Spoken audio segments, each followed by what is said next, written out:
आज महाराष्ट्र नवनिर्माण विद्यार्थी सेना पुणे शहराच्या वतीने आज पुणे महानगरपालिकेच्या मुख्य जी सभा चालू आहे त्या सभेच्या बाहेर दालनाच्या बाहेर आज आम्ही आंदोलन केलंय।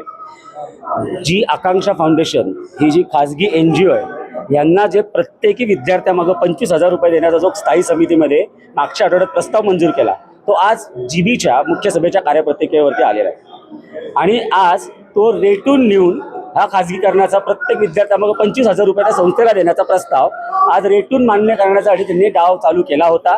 आज महाराष्ट्र नवनिर्माण विद्यार्थी सेनेने इथे आंदोलन करून त्यांचा हा प्रस्ताव मान्य करून दिलेला नाहीये। हा त्यांचा जो उद्देश होता तो आम्ही आज धुडकावून लावलेला आहे। ह्याचं कारण असं अपेक्षा फाउंडेशन, आज बघितलं तुम्ही, अपेक्षा फाउंडेशन ही एक NGO आहे। ही NGO आहे, ही NGOला आज तुम्ही बघाल तर अनेक आंतरराष्ट्रीय राष्ट्रीय आज बघा पर्सिस्टंट आहे, महानगर गॅस आहे, युनायटेड वे मुंबई आहे, बजाज फिन्सर्व, गोदरेज, एम्फासिस, दीपक फर्टिलायझर किंवा ते स्वतः सुद्धा आकांक्षा फंड या नावाने ते फंड घेतात। ठीक आहे, या अशा पद्धतीने लोकांकडनं पैसे घेतात। या नायका असेल, UBS आहे, स्विस बँक आहे, असे खूप मोठे जगातून त्यांना फंड मिळतात। 300 कोटी रुपये त्यांनी यावर्षी मिळवले। आज तुम्हाला एक विशेष म्हणून तुम्हाला दाखवायचं सर्वांना, हा न्यूयॉर्कमध्ये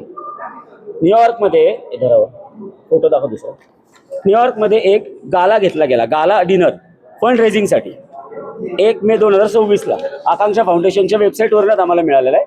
अजून एक कागद असेल, हा अशा पद्धतीने गाला घेतला गेला, हा अशा पद्धतीने याच्यातून सुद्धा $9 मिलियन त्यावेळेस घेण्यात आले।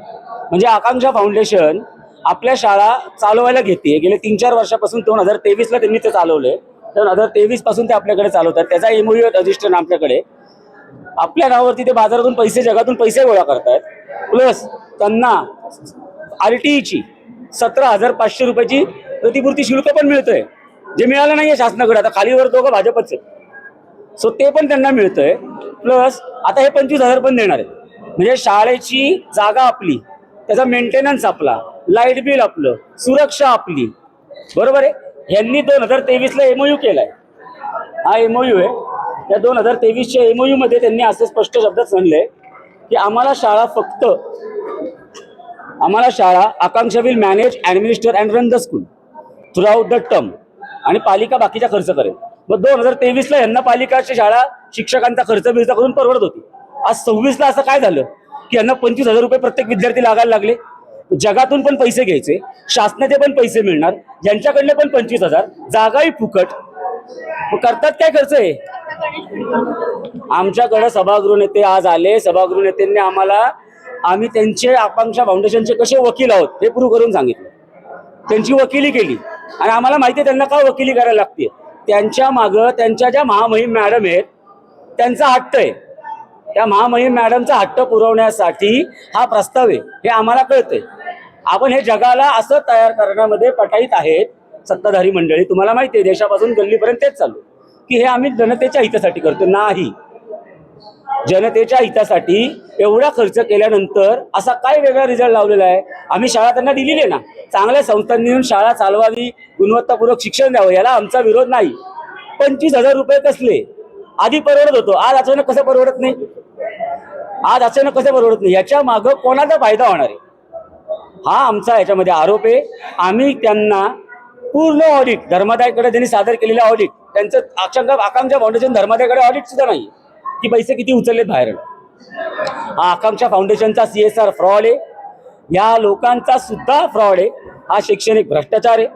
आणि भविष्यामध्ये या शाळा चालवायला उद्या यांचेच स्वतःचे प्रायव्हेटेबल ट्रस्ट शाळा चालवणार, यासाठीचा हा सगळा प्रस्ताव आहे। आजपासून हे सुरू झाले, मिळेल ते विका ही यांची मुगी। आत्ता आम्ही EGB चालू आहे, आज आम्ही सभागृह नेत्यांचा सन्मान राखून, त्यांच्या शब्दाचा सन्मान राखून आम्ही आमचं आंदोलन स्थगित करतो। पण हा जर प्रस्ताव रेटायचा प्रयत्न केला तर मनसे स्टाईलने यांना दाखवू की प्रस्ताव कशा काय पुढे घेऊन शकतात।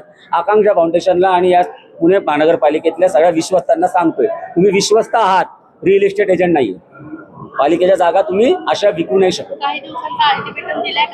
आम्हाला त्यांनी सांगितले 2 दिवसात तुम्हाला GB संपल्यानंतर महापौर दालनामध्ये बैठक लावते, त्या बैठकीमध्ये आम्ही सगळे पुरावे सादर करणार आहेत। त्यांनी आज जी वकिली केली त्यांनी त्यांचा युक्तिवाद सुद्धा करावा, आम्ही पण तो विषय सांगणार आहे त्यांना।